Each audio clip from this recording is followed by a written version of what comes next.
Le certificat d'études. Le matin du certificat, ma mère a fermé sa boutique pour pouvoir mieux m'encourager. Ça se passait à la communale près de Saint-Germain-l'Auxerrois, dans le Préau même. Elle me recommandait en route d'avoir bien confiance en moi-même. Le moment était solennel. Elle pensait à Caroline, ça la faisait encore pleurnicher. Tout autour du Palais Royal, elle m'a fait réciter mes fables et la liste des départements. À 8 heures juste, devant la grille, nous étions là qu'on nous inscrive. Il y avait du soin dans les habits, tous les mômes étaient décrotés, mais énervés au possible, les mères aussi. Il y a eu d'abord la dictée. Ensuite, très difficile, je me souviens, il n'y avait qu'à copier. On faisait, nous, partie des refusés de l'automne, de la session précédente. Pour presque les devenir apprentis.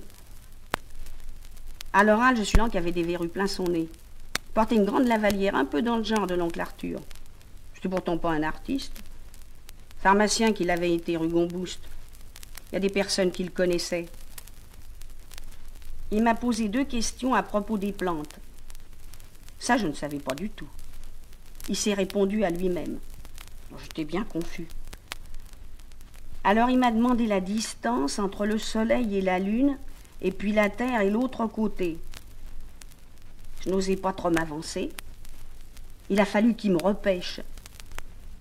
Sur la question des saisons, je savais un petit peu mieux. Je marmonnais des choses vagues. Ouais, il n'était pas exigeant. Il finissait tout à ma place. Alors il m'a posé la question sur ce que j'allais faire dans l'avenir, si j'avais un certificat. Je vais entrer, que j'ai dit lâchement, dans le commerce. C'est dur le commerce, mon petit, qui m'a répondu. Vous pourriez peut-être encore attendre.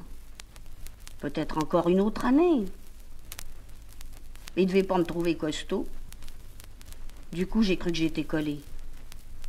Je pensais au retour à la maison, au drame que j'allais déclencher. Je sentais monter un vertige. Je croyais que j'allais défaillir tellement que je me sentais battre. Je me suis raccrochée. Le vieux, il m'a vu pâlir. Mais non, mon petit, qui me fait rassurer, vous donc. Tout ça n'a pas d'importance. Moi, je vais vous recevoir. Vous y entrerez dans la vie, puisque vous y tenez tant que ça. J'ai été me rasseoir sur le banc à distance, en face du mur. J'étais quand même bouleversée. Je me demandais si c'était pas un mensonge commode, pour se débarrasser. Ma mère était devant l'église sur la petite place, elle attendait les résultats. C'était pas fini pour tout le monde. Il restait des mômes. Je les voyais, les autres, à présent. Ils bafouillaient leurs confidences par-dessus le tapis. La carte de France, les continents. Depuis qu'il m'avait dit ces mots à propos d'entrer dans la vie, je les regardais, les petits compagnons, comme si jamais je les avais vus. L'angoisse d'être reçus les coinçait tous contre la table. Ils se tortillaient comme dans un piège. C'était ça, rentrer dans la vie. Ils essayaient dans l'instant même de s'arrêter d'être que des mômes. Ils faisaient des efforts de figure pour déjà prendre des allures d'hommes. On se ressemblait tous à peu près, comme ça, vêtus, en tablier. C'était des enfants comme moi, de petits commerçants du centre, des façonniers, des bazars. Ils étaient tous assez chétifs. Ils s'écarquillaient les mirettes, ils en haletaient comme des petits kleps dans l'effort de répondre aux vieux. Les parents, le long de la muraille, surveillaient la procédure. Ils jetaient des regards vers leurs moutards, des coups de chasse carabinés, des ondes à leur couper la chique. Les gosses, ils se gouraient à tout coup, ils se ratatinaient davantage. Le vieux, il était inlassable. Il répondait pour tout le monde. C'était la session des crétins. Les mères s'empourpraient à mesure. Elles menaçaient de 1000 raclées. Ça sentait le massacre dans la piaule. Enfin, tous les mômes y ont passé. Il restait plus que le palmarès. C'était le plus beau du miracle. Tout le monde était reçu, finalement. L'inspecteur d'académie l'a proclamé sur l'estrade. Il avait un habit d'achène, une grosse breloque qui sautillait entre chaque phrase. Il bafouillait un petit peu. Il s'est gouré dans tous les noms. Ça n'avait aucune importance. Il a profité de l'occasion pour prononcer quelques paroles tout à fait aimables et très cordiales, très encourageantes. et nous a bien assuré que si on se conduisait plus tard dans la vie, dans l'existence, d'une façon aussi valeureuse, on pouvait être bien tranquille qu'on serait sûrement récompensé. J'avais pissé dans ma culotte et recaqué énormément. J'avais du mal à me bouger. J'étais pas seule. Tous les enfants allaient de travers. Ma mère a bien senti l'odeur en même temps qu'elle m'étreignait. J'étais tellement infectieux qu'il a fallu qu'on se dépêche. On n'a pas pu dire au revoir aux petits copains. Les études étaient terminées. Pour rentrer encore plus vite, on a pris un fiacre. On a fait un courant d'air. C'était des drôles de carreaux qui branlaient tout le long du chemin. Elle a reparlé de Caroline, comme elle aurait été heureuse de devoir réussir. Ah, si elle a une double vue. Mon père attendait au premier étage tout feu éteint les résultats. Il avait rentré tout seul l'étalage, les lustres, tellement qu'il était frémissant. Auguste, il est reçu. Tu m'entends? Il est reçu. Il a passé facilement. Il m'a accueilli à bras ouverts. Il a rallumé pour me voir. Il me regardait affectueusement. Il était ému au possible. Toute sa moustache tremblotait. Ça, c'est bien, mon petit. Tu nous as donné bien du mal. À présent, je te félicite. Tu vas entrer dans la vie. L'avenir est à toi. Si tu sais prendre le bon exemple. Suivre le droit chemin. Travailler, peiner. Je lui ai demandé bien pardon d'avoir été toujours méchant. Je l'ai embrassé de bon cœur. Seulement j'empestais si fort qu'il s'est mis à renifler. Oh, comment qu'il m'a repoussé! Oh, le cochon, le petit sagouin! Mais il est tout rempli de merde! Oh, Clémence, Clémence, emmène-le là-haut, je t'en prie! Je vais encore me mettre en colère, il est écœurant! Ce fut la fin des effusions. On m'a nettoyé tant et plus, on m'a enduit d'eau de Cologne. Le lendemain, on s'est mis en quête d'une maison réellement sérieuse pour que je commence dans le commerce. Une place même un peu sévère où on ne me laisserait rien passer. Pour bien apprendre, il faut que ça barde. Telle était l'opinion d'Édouard. Il avait 20 ans de référence. Tout le monde était de son avis.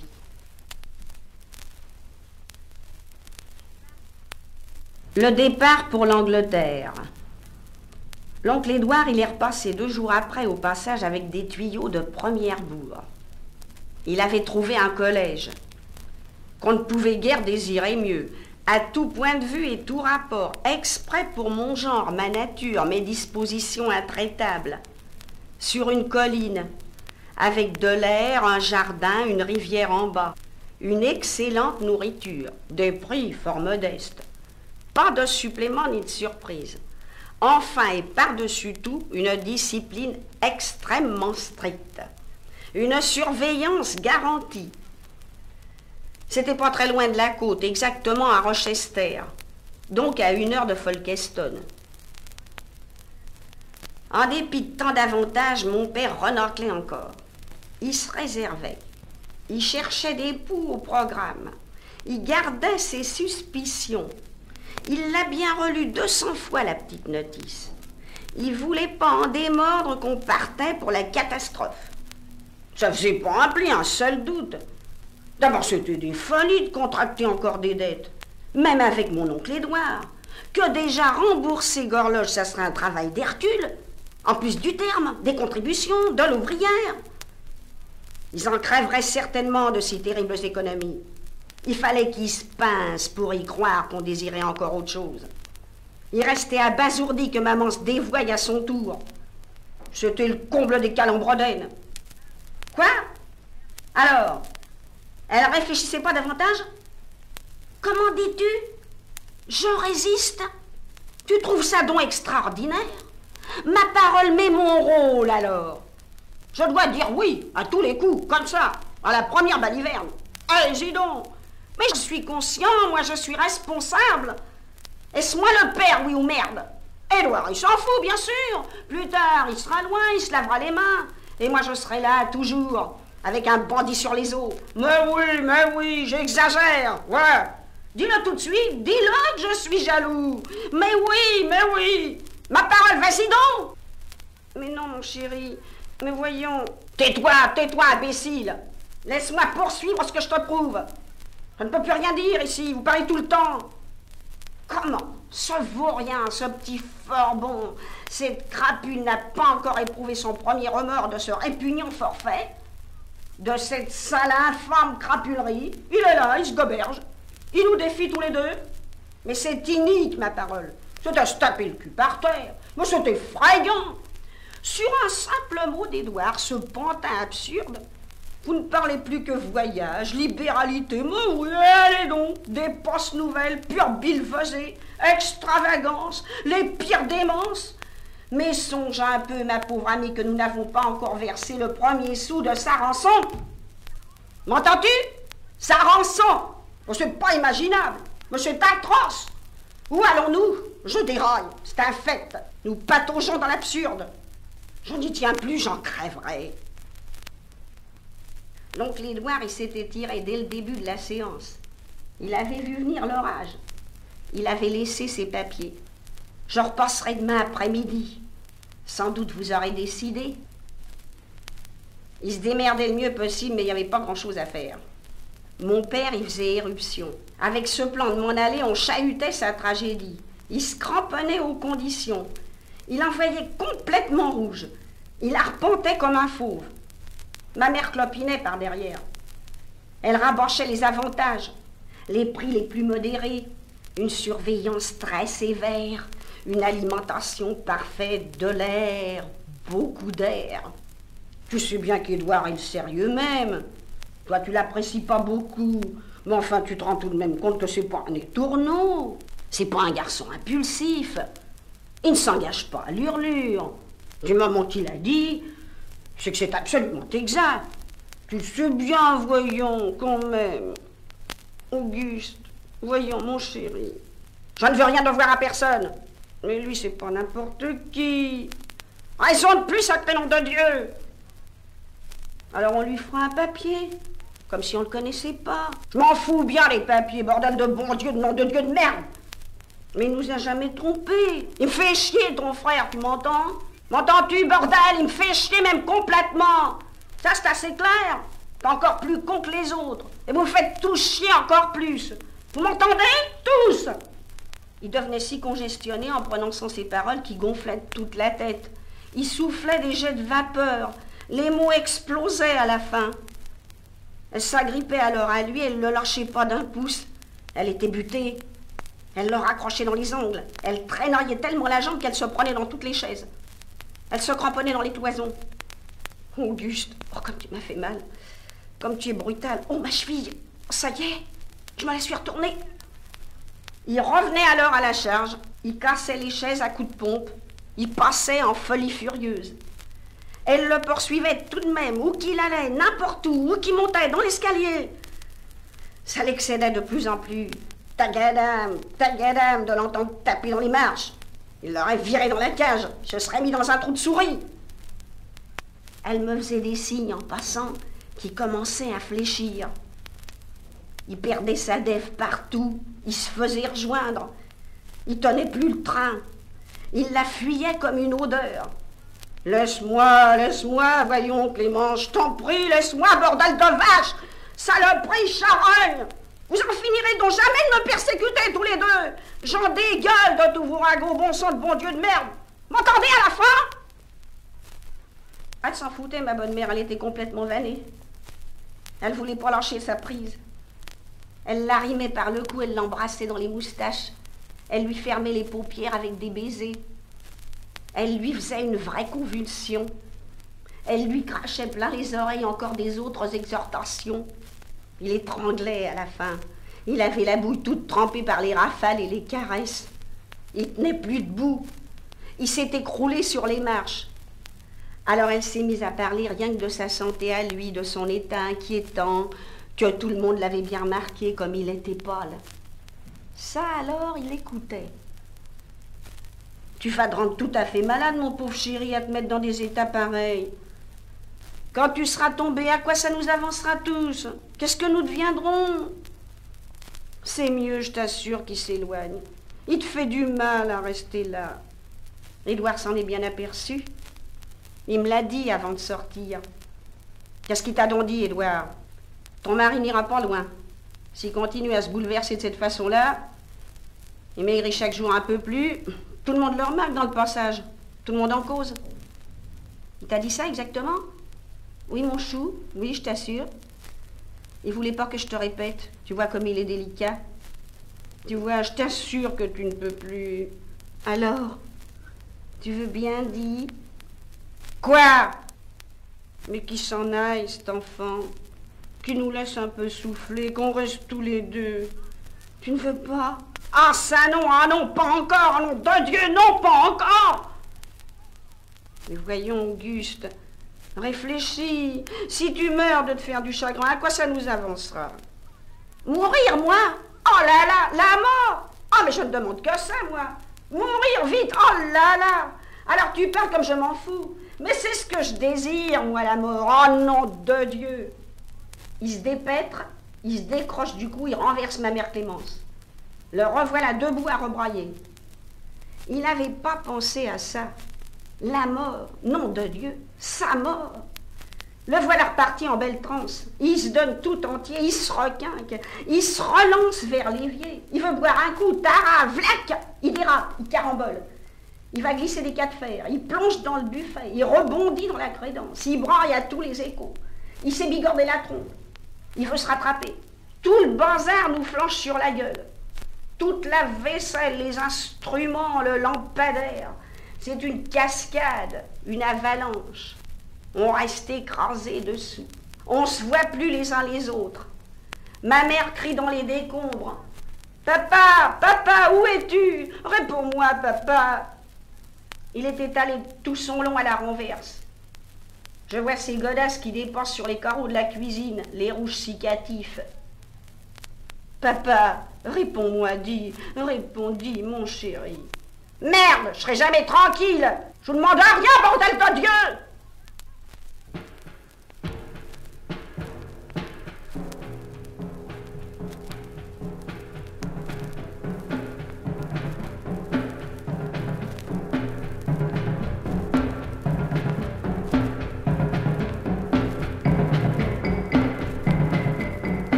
Le chagrin est venu quand même d'une façon pire que j'aurais cru au moment de partir. C'est difficile de s'empêcher. Quand on s'est trouvés tous les trois sur le quai à la gare du Nord, on n'emmenait pas large. On se retenait par les vêtements, on essayait de rester ensemble. Dès qu'on était dans la foule, on devenait timide, furtif. Même mon père, qui gueulait si fort au passage, dehors, il perdait là tous ses moyens. Il se ratatinait. C'est à la maison seulement qu'il remuait la foudre et les tonnerres. À l'extérieur, il rougissait, qu'on le remarque. Il regardait à la dérobée. C'était une audace singulière qu'on m'envoie si loin. Tout seul, comme ça. On avait la trouille subitement. Ma mère, qui était la plus héroïque, elle a cherché des personnes qui s'en allaient de mon côté. Personne connaissait Rochester. Je suis montée retenir ma place. On m'a recommandé encore toutes les choses indispensables. La prudence la plus extrême, de ne pas descendre avant l'arrêt, de jamais traverser la voie, de regarder de tous les côtés, de ne pas jouer avec la portière, de redouter les vents coulis, de rien attraper dans les yeux, de me méfier aussi du filet des bagages, que ça vous assomme dans les tamponnements. J'emportais une valise bourrée et de plus une couverture, un genre d'énorme carpette, un tapis d'Orient à carreaux multicolores, un plaid de voyage vert et bleu. Il nous venait de grand-mère Caroline. Personne n'avait jamais pu le vendre. Je le remportais dans son pays. Il sera parfait pour le climat. Voilà ce qu'on pensait. Il a fallu dans tout le boucan que je récite encore une fois tout ce qu'on m'avait forcé d'apprendre, tout ce qu'on me sorinait depuis 8 jours. Brosse-toi chaque matin les dents. Lave-toi les pieds tous les samedis. Demande à prendre des bains de siège. Tu as 12 paires de chaussettes, 3 chemises de nuit. Torche-toi bien au cabinet. Mange et mange surtout lentement. Tu te détruiras l'estomac. Prends ton sirop contre les vers. Perds l'habitude de te toucher. J'avais encore bien d'autres préceptes pour mon relèvement moral, pour ma réhabilitation. On me donnait tout avant que je quitte. J'emportais tout en Angleterre, des bons principes, des excellents et la grande honte de mes instincts. Je ne manquerais de rien. Le prix était entendu. 2 mois entiers payés d'avance. J'ai promis d'être exemplaire, obéissant, courageux, attentif, sincère, reconnaissant, scrupuleux, de ne plus jamais mentir ni voler surtout, de ne plus mettre les doigts dans mon nez, de revenir méconnaissable à un vrai modèle, d'engraisser, de savoir l'anglais, de ne pas oublier le français, d'écrire au moins tous les dimanches. J'ai promis tout ce qu'on a voulu pourvu qu'on me laisse tout de suite partir. Qu'on recommence pas une tragédie. Après qu'on avait tant parlé, on était à bout de bavardage. C'était le moment du départ. Il me venait des vilaines pensées, des sensations bien sinistres. Toute la moche incohérence des vapeurs, des foules, des sifflets, ça stupéfie. Je voyais là-bas au loin les rails qui foutaient le camp dans le tunnel. Moi aussi j'allais disparaître. J'avais des pressentiments de tarte. Je me demandais si les Anglais y seraient pas des fois plus vaches, salauds davantage et bien pires que ceux d'ici. Je les regardais, mes parents. Ils tressaillaient, tremblotaient de toute la tronche. Ils retenaient plus des grosses larmes. Je me suis mis du coup à chialer. J'avais honte aussi beaucoup. Je fondais comme une fille, je me trouvais infecte. Ma mère m'a saisi à bras-le-corps. C'était le moment de fermer les portes. On commandait en voiture. Elle m'embrassait tellement fort dans une trompe tellement violente que j'en vacillais. La force d'un cheval en tendresse qui lui remontait dans ces cas-là du fond de sa carcasse biscornue. Ça la trempait à l'avance, les séparations. Ça la retournait tout entière, une terrible tornade. Comme si son âme lui serait sortie du derrière, des yeux, du ventre, de la poitrine, qu'elle m'en aurait foutu partout, qu'elle en illuminait la gorge. Elle n'y pouvait rien. C'était pas regardable comme effet. Calme-toi, voyons, maman, il y a des gens qui se marrent. Je la suppliais qu'elle se retienne, je l'implorais parmi les baisers, les sifflets, le boucan. Moi, c'était bien plus fort qu'elle. Je me suis tirée de son étreinte, j'ai sauté sur le marchepied, je voulais pas qu'elle recommence. J'osais pas l'avouer, mais quand même, au fond, j'étais encore comme curieux. J'aurais bien voulu connaître jusqu'où elle pouvait aller dans les effusions. Au fond de quelle chose dégueulasse elle allait chercher tout ça. Mon père, au moins, lui, c'était simple. Il n'était plus qu'un sale baveux. Il n'avait plus rien à la caisse que des fatras, des simulacres, encore des gueulements. Toute une quincaille de conneries. Mais elle, c'était pas du même. Elle gardait tout son répondant, elle tenait toute sa musique. Même dans la débine infecte, pour un rien qu'on la caresse, elle se remettait en émoi. C'était comme un truc déglingué, le piano du vrai malheur qui aurait plus que des notes atroces. Même remontée dans le wagon, je craignais encore qu'elle me repoisse. J'allais, je revenais, je faisais semblant de chercher des choses. Je suis grimpée sur la banquette, je cherchais ma couverture, je piétinais dessus. J'étais bien content que ça s'ébranle. On est parti dans un tonnerre. On avait dépassé Asnières quand je me suis remis comme tout le monde. J'étais pas encore rassurée.